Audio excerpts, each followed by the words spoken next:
Hello friends, welcome to success point. देखो, अपन first grade की सेकंड पेपर ज्योग्राफी की क्लास कर रहे हैं, जिसमें हमने पृथ्वी की आंतरिक संरचना इसकी शुरुआत यानी एक क्लास दे दी थी और ये है सेकंड क्लास। तो देखो, इस ज्योग्राफी में जो जो फैक्ट है, जहाँ जहाँ से क्वेश्चन आ रहे हैं, डायरेक्ट हम उसी के बारे में बात करें और जहाँ से संभावना है उसी तरीके से शॉर्ट तरीके से नोट्स बनाए हुए। जैसे मान लो ये शॉर्ट नोट्स भी कह सकते हैं, इनको लॉन्ग नोट्स भी कह सकते हैं, मतलब लगभग सब इसी में कंप्लीट हो जाता है, हमको ज़्यादा मैटर पढ़ने की ज़रूरत नहीं है। और कोशिश करेंगे हम ये, जैसे कि मैंने साइकोलॉजी में ट्रिक दी है कि क्वेश्चन में आंसर मिल जाए, उसी तरीके से मैं कोशिश यही रख रही हूँ कि ज्योग्राफी में वही चीज़ रखूँगी कि क्वेश्चन में ही आंसर मिल जाए। जिस टॉपिक में ये संभव है उसमें ये मैं ज़रूर करूँगी। तो आज जैसा मैंने पृथ्वी की आंतरिक संरचना की कुछ चीज़ें हम पढ़ ली थी, जैसे हम अप्राकृतिक स्रोत या अप्रत्यक्ष स्रोत पढ़ रहे थे जिन्हें हम देख नहीं सकते। तो हमने ताप देख लिया था, अब आज है दाब। तो क्लास शुरू करते हैं।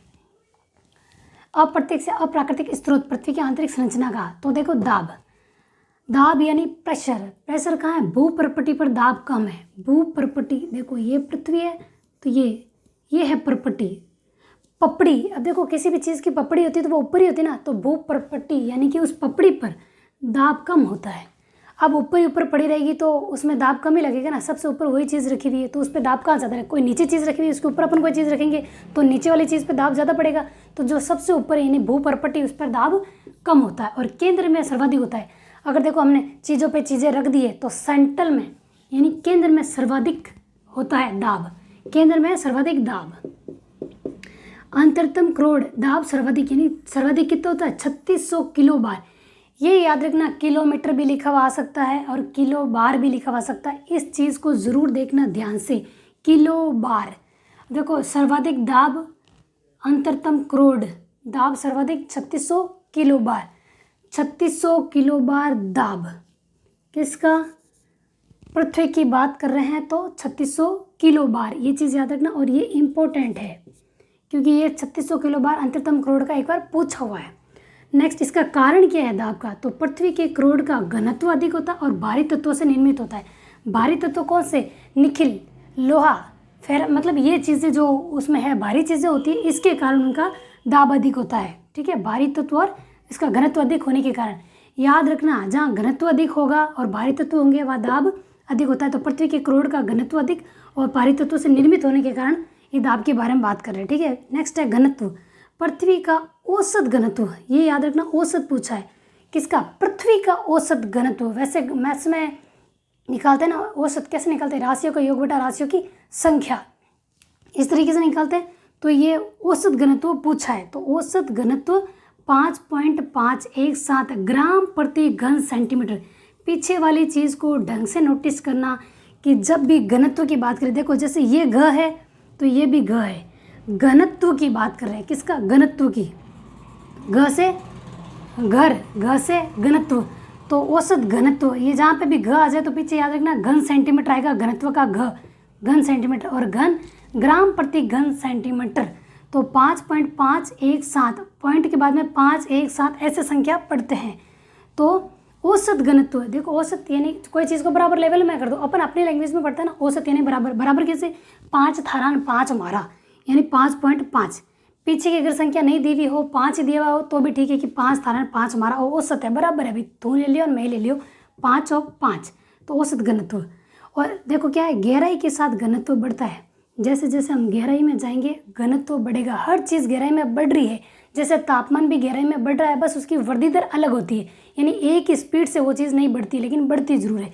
वैसे गहराई के साथ भी घनत्व बढ़ता है। इसका कारण क्या है? पृथ्वी का आंतरिक भाग भारी तत्वों से निर्मित, मतलब ये सेम चीज़ आ रही है कि भारी तत्व है, इसी के कारण घनत्व भी अधिक है और दाब भी अधिक है, ये सेम चीज़ है। ठीक है, देखो अप्रत्यक्ष अप्राकृतिक स्रोत में नेक्स्ट इसी में के आगे चल रहे हैं हम। जैसे गुरुत्वाकर्षण का सिद्धांत किसने दिया? न्यूटन ने।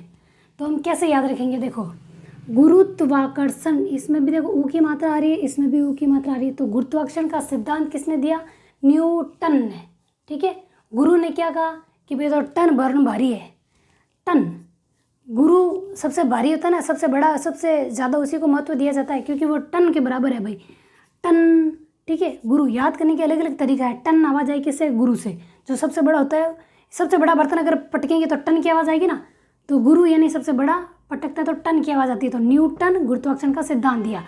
पृथ्वी का घनत्व, और न्यूटन ने पृथ्वी का घनत्व बताया। देखो टन, अगर अपन किसी को कोई चीज़ देंगे या गुरु किसी को कोई चीज़ देगा तो बराबर देगा ना, तो ये क्या टन। तो पृथ्वी का औसत घनत्व के 5 था और 5 मारो, न्यूटन। टन कितने कितने टन भाई, 5 टन, 5 टन, ठीक है। अगर गुरुत्वाकर्षण सिद्धांत का नियम दे और पृथ्वी का घनत्व पूछ ले किसका, न्यूटन के बारे में, तो 5 टन 5 टन यानी 5.5 ग्राम प्रति घन सेंटीमीटर। घनत्व मतलब घ याद रखना, घन सेंटीमीटर, पीछे की चीज़ें याद रखना। यहाँ कुछ भी चीज़ें चेंज आ जाती है, किलोमीटर भी आ जाता है, सेकेंड, मिलीमीटर, कुछ भी आ सकता है, तो आपको घन सेंटीमीटर याद रखना। नेक्स्ट है कैवेंडियस 1798, पृथ्वी का औसत घनत्व 5.48 ग्राम प्रति घन सेंटीमीटर। अब इसको कैसे याद रखेंगे, देखो न्यूटन, टन ने तो भाई बराबर बांट दिया 5-5। पहले अपन यहाँ से देखते हैं कैवेंडियस, अपन क गड़ा कौन ही का, क ख ग घ, तो क पहला आवे, प पचा आवे पॉइंटिंग वालों, तो क कैवेंडियस, प पॉइंटिंग। और देखो 17 पहले आते हैं, 18 बाद में आते हैं, ठीक है। तो देखो कैवेंडियस क, पॉइंटिंग प, क पहले आता है, पॉइंट बाद में आता है, 17 पहले आता है, 18 बाद में आता है। तो इन दोनों में लड़ाई झगड़ा हो गया भाई, है कैवेंडियस और पॉइंटिंग में। और कह रही भाई 17 तेरे, 18 मेरे। लेकिन फिर देखो दोनों में लड़ाई हुई तो क्या कि भाई चल एक जगह तू ज़्यादा ले ले, एक जगह मैं कम ले लूँ, इस तरीके से। तो यहाँ तो मैं आगे हूँ, तो यहाँ चल मैं पीछे हो जाता हूँ। लड़ाई होगी कि भाई अटे तू धक्के, अटे भी तू धक्के, मैं पीछे ही पीछे, तो मैं आगे कटे जाऊँ। तो 78 पहले आ जाते हैं।